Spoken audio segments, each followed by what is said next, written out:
In Shintoism, we believe that all the objects and the natural elements and creatures have spirits. So even inanimate objects have spirits. And we were told in kindergarten that objects that are thrown away in the trash before their time will go and cry in the middle of the night. And so as a child, when I was 5, and I felt so sorry for these objects.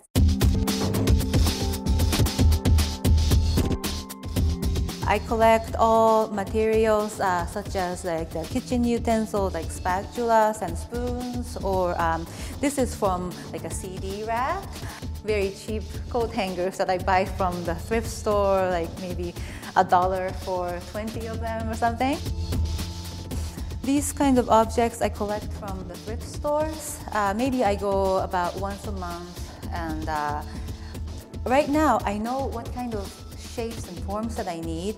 So I usually try to look for these curvilinear forms that are very organic looking, and nothing that's very flat. In my basement, I have very many plastic bins that are all sorted. So all the blues are together, all the blacks are together.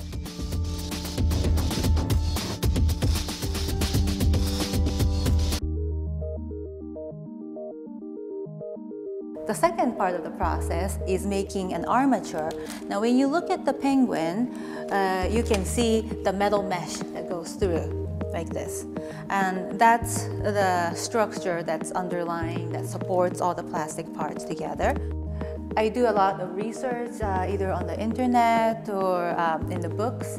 I look at many photographs and study the silhouette of the animal. In larger works like the horses, I use steel wire or aluminum wire. The armature for the white horse took maybe 3 months.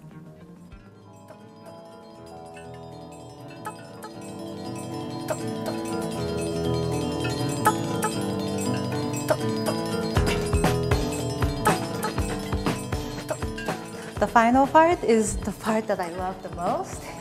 I try to align so that every piece that's very long are going in the same direction, and that really enhances the sense of motion in my sculpture.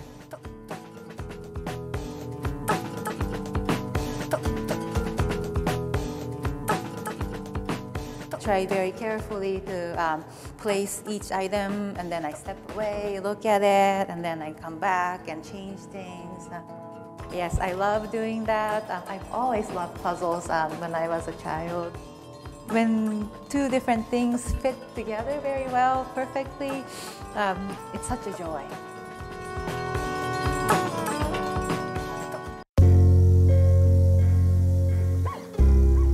Before plastic, I was using scrap steel and iron, but at the time I was feeling that my work was getting to the point where it's very repetitive and I needed to change something. As a part of my research, I went to many thrift stores near the school that I was attending for graduate program. And at one of the stores, I found this plastic chain. This is plastic, but this is the kind of material that in metal I used a lot of for my metal animals. It's great for like the neck or the spine. And I think when I found this chain, this was the moment when I really thought, oh yes, I can use plastic instead of metal. So then, as I started collecting, I just started to see more and more possibilities.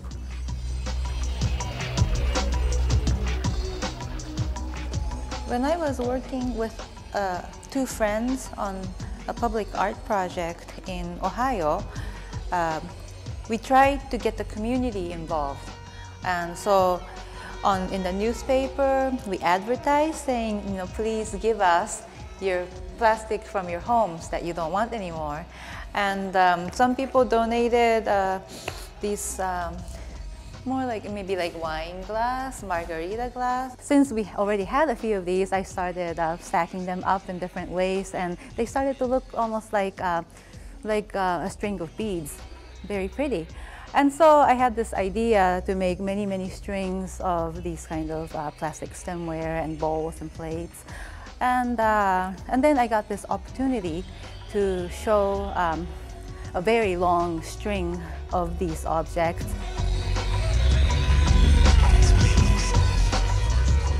When I saw those inside of a gallery window, then there were lights behind the plastic, and when the lights came from behind the plastic, they glowed almost like stained glass, and they're so beautiful.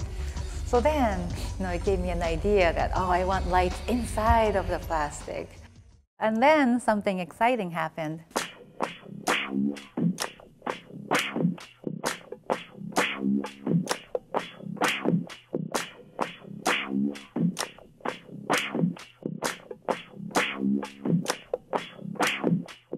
Well, I've been friends with Jim Mertz, who is a kinetic sculptor, for a while. I look all around me and I see sailboats sailing, I see a school of fish, I see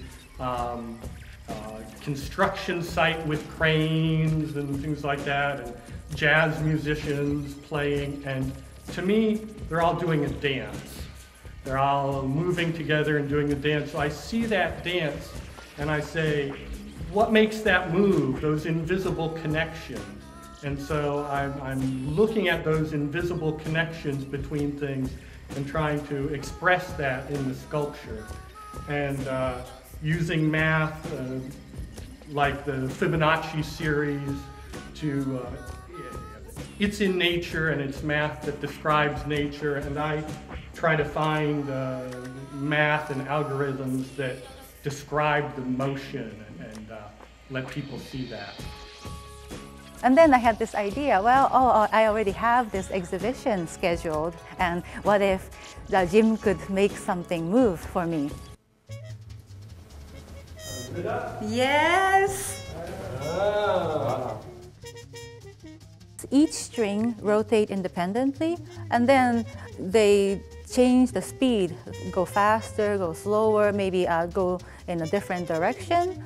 And then the whole structure, the whole set of three, will also turn in different directions and at different speeds.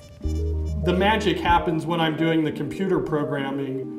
For this, I use C and C++. 90% of the world is done in C++, so it's very good. And I've used it since 1990, a very old language. When I was in elementary school, I used to want to be a painter. That's what I told when a grown-up asked me, oh, what do you want to be when you grow up? And I want to be a painter. High school, college, and then we started to become maybe more realistic. Then, at the time, I think I was very interested in animals. So I thought, well, maybe I can be a veterinarian. Maybe I can work like at a circus, like animal trainer.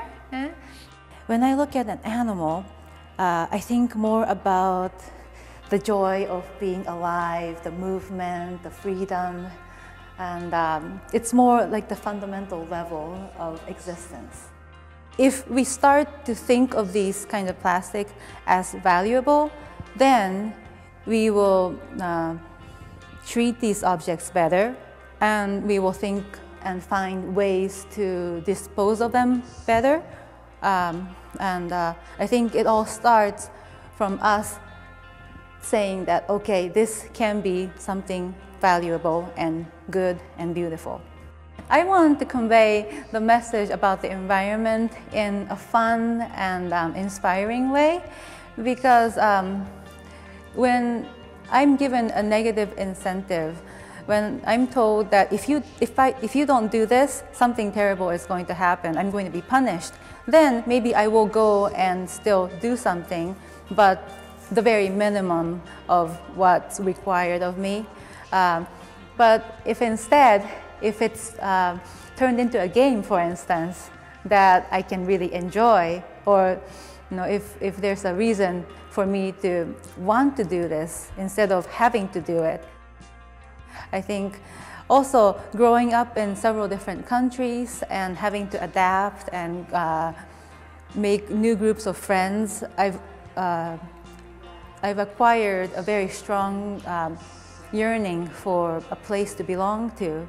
And that's something I want to give to these plastic objects, a place to belong to again and to have a second chance at becoming something alive and beautiful.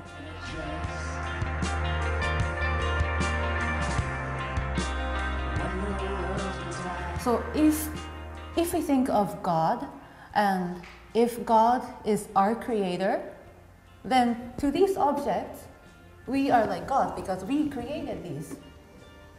And yet, we treat these objects, we use it when it's convenient for us, and then we throw them away and then don't even think about it. And so that's really cruel.